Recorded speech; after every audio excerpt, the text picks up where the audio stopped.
Новиот пратенички состав според Уставот треба да се конституира во рок од 20 дена по одржаните избори, односно до Нова година. Ова е предвидено со член 63 од Уставот на Република Македонија. Според уставните одредби, конститутивната седница треба да ја свика председателот на собранието од претходниот состав, односно Трајко Велјановски. Во случај тоа да не го стори во предвидениот рок, пратениците сами се состануваат и го конституираат собранието на 21-виот ден од денот на завршувањето на изборите.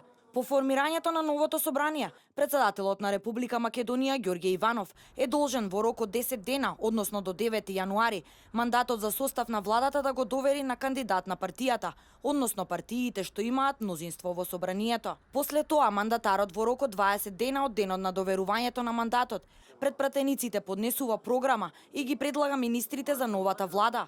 Собранието со мнозинство гласови од вкупниот број пратеници, односно со 61 пратеник ја избира новата влада.